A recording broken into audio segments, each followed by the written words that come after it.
Sétimo ano, capítulo 3, População brasileira. Vamos estudar a formação da população brasileira. A população brasileira, a princípio, ela vai se concentrar entre os indígenas. A partir de 1500, nós temos a formação dos europeus chegando ao Brasil, trazendo também consigo, a partir de 1537, os escravos vindos da África.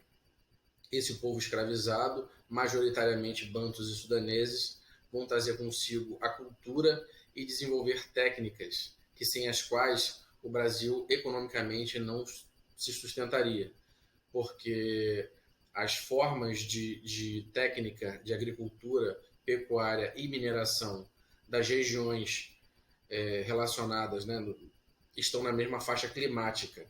Dessa forma, os escravizados africanos, negros, eles tinham muito mais habilidade para cuidar e cultivar da terra do que os europeus, que tinham um clima totalmente diferente, um clima temperado.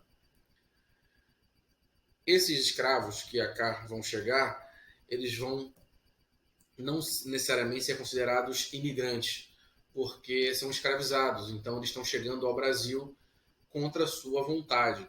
Dessa forma, eles fazem parte, sim, da população brasileira, sendo que não são considerados especificamente imigrantes. Isso é importante. A sua cultura é totalmente diferente da cultura europeia, com enfoque na sua religião, e essa religião, obviamente, vai ser proibida, e vai utilizar do sincretismo religioso, que é a adoção de elementos de outras religiões na sua religião, para ter a condição de fazer seu culto. Como é que isso se deu? Eram pegos imagens de santos católicos e eles eram celebrados. Para os senhores de engenho, para os europeus, para os brasileiros brancos, eles estavam adorando aos santos católicos, mas eles estavam utilizando de simbologia para adorar os orixás, né?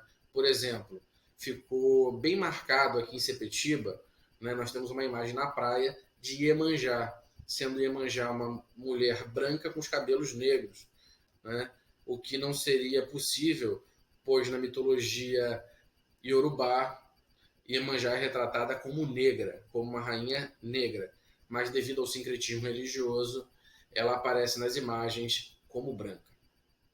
Bem, a partir da abolição da escravatura, se faz necessário nova leva de imigrantes para suprir a mão de obra. Então nós temos uma leva muito importante de imigrantes na região sul e na região sudeste, de espanhóis, italianos, mais portugueses, japoneses, islandeses. Vem uma galera em busca de novas oportunidades, né? Uma galera em busca de novas formas de capital, porque a Europa naquela época vivia um período de crise, né? Nós temos essa realidade mudando a partir de 1888, onde o negro ele vai ser liberto. Isso causa em si uma grande desigualdade social. Por quê? Porque de 1537 a 1888, até a abolição da escravatura, o negro ele não tem condição de juntar capital, de concentrar riquezas. Vejam, nós já estamos no modelo capitalista, modelo esse que preconiza o acúmulo de capital. E o que vai acontecer? Nós vamos ter uma fase de acúmulo de capital muito grande na mão de pessoas brancas, de tom de pele, né, branco, né, de etnia branca, e os negros somente a partir de 1888, definitivamente. Já existiam alguns casos de negros que tinham negros, tem sempre essas conversas, mas o fato é que essa população ela vai sofrer mesmo durante um bom tempo depois da abolição da escravatura ainda, porque não são considerados de fato cidadãos, né? Então, esses fatos que eu acabei de falar, eles vão ficar bem claros quando nós estudarmos a condição de riqueza da população, né? Em que, obrigatoriamente, proporcionalmente o negro ele vai ganhar menos do que o branco. Como é que a gente explica isso? Tem que ser bem rápido porque o vídeo tem que ter no máximo 10 minutinhos. Vamos lá. Pelo contexto histórico, o negro ele acaba por não ter acesso à escolarização, ele tem escolarização pública de má qualidade, ele é obrigado a evadir da escola. Dessa forma, meio que ele tende a ter uma capacidade menor de almejar mais altos postos dentro de empresas e, enfim, né, ascensão na pirâmide social. É claro que essa realidade tem sido mudada, mas ainda é uma realidade triste que o nosso país enfrenta, né? Isso também é uma realidade em relação aos índios, que é mais grave ainda devido às questões culturais, né? O índio ainda assim é uma nação separada, rola algumas coisas assim bem diferentes do negro. É ainda mais profunda a diferença social. Bem, essa realidade também vai ser clara em relação às mulheres, porque a mulher ela vai começar a ganhar direitos, né, a partir do século XIX, e você vai ter basicamente uma relação muito parecida com a relação do negro. Por quê? Porque na medida que ela ganha direitos, ela tem condição de ascender em pirâmide social e ter uma condição de vida melhor, e assim sucessivamente.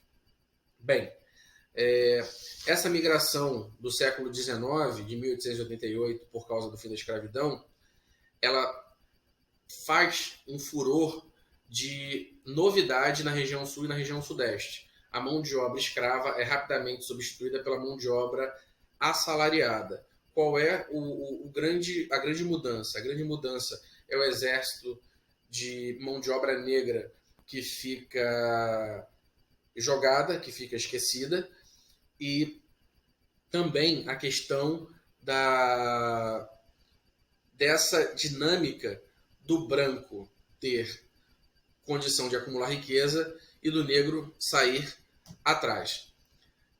Nesse período também é interessante destacar que essa região sudeste ela está em franco desenvolvimento, ela está em franco processo de começando a industrializar-se, começando a ter um comércio pungente, e você vai ter, a partir do início do século XX, ondas de migração interna, ou seja, a galera vindo do Nordeste para a região Sudeste em busca de melhores condições de vida, devido ao clima e à escassez de recursos naturais, né, vindas do ambiente, do sertão, aquelas coisas todas, né?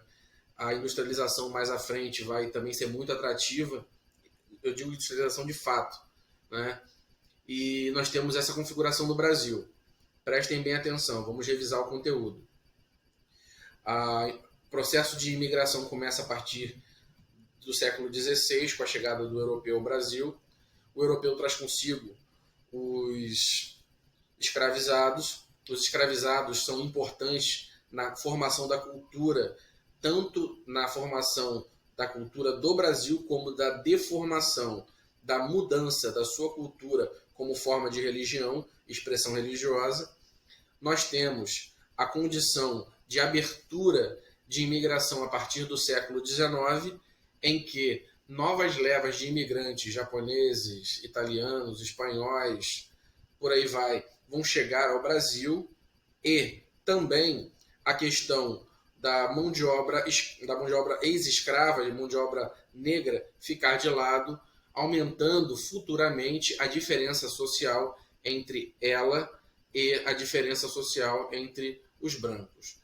A mulher também ela entra nesse sentido devido à falta de direitos que vão começar a ser angariados a partir do final do século XIX. As migrações internas vão se dar devido a melhores condições de vida na região sul e na região sudeste. O nordestino, né, aquela vontade de ir para São Paulo, uma terra de oportunidades, trabalho, até mesmo campal, até mesmo no campo, né? E, basicamente, futuramente, nós vamos ter um êxodo de retorno, né? Isso daí é um extra para vocês. Não está no livro, mas é um extra. Essa população que veio para cá, ela vai favelizar a região sudeste, porque, obviamente, ela não vai encontrar ferramentas urbanas que supram a sua cidadania. Como é que funciona isso? Deixa eu explicar. O cara vem para cá buscando emprego, só que não necessariamente ele vai conseguir um emprego formal.